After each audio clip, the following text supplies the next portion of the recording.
Good morning aspirant. আজকে আমরা UGC নেটের সবচেয়ে গুরুত্বপূর্ণ টপিক মানে মরফোলজি যখন আমরা শুরু করি তার সবচেয়ে প্রথম টপিক হচ্ছে গ্রহ এবং গ্রহপুঞ্জের সৃষ্টি কিভাবে হয়েছে সেই সম্বন্ধিত মতবাদ। সেই সমস্ত মতবাদকে দুই ভাগে ভাগ করা হয়। একটি হচ্ছে মনেস্টিক কনসেপ্ট আর একটি হচ্ছে ডুয়েলিস্টিক কনসেপ্ট। মনেস্টিক কনসেপ্ট কি?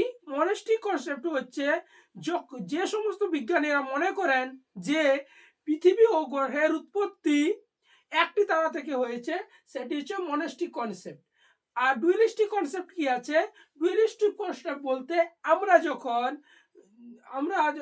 আমরা যখন সেই সমস্ত বৈজ্ঞানিকদের কথা শুনি যারা বিশ্বাস করতেন যে দুটো তারা থেকে আমাদের গ্রহ ও গ্রহপুঞ্জের সৃষ্টি হয়েছে, তাকে ডুয়েলিস্টিক কনসেপ্ট বলে।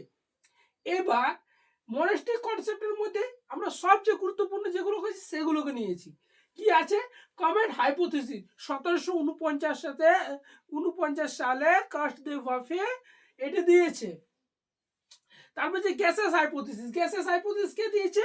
ইমাউল কান দিয়েছে। কখন দিয়েছে? 1755 সালে।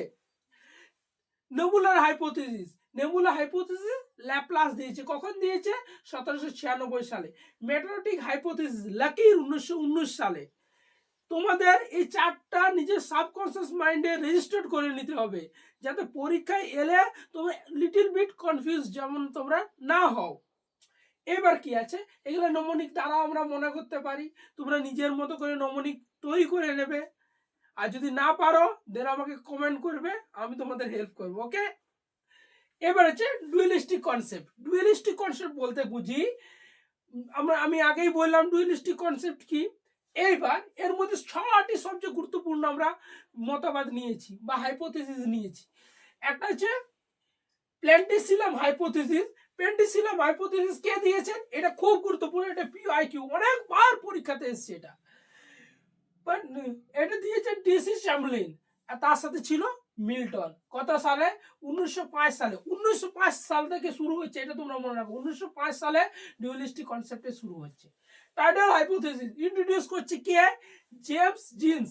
কত? 1919 সালে। দেখো, মেটেরিওটিক হাইপোথিসিস 1919 সালে, আর এখানে টাইডাল হাইপোথিসিস 1919 সালে জেমস জিন্স। আর এমিডেট করছে জেফরি 1929 সালে। ঠিক আছে, এর চেয়ে 10 বছর পরে। Binary hypothesis H N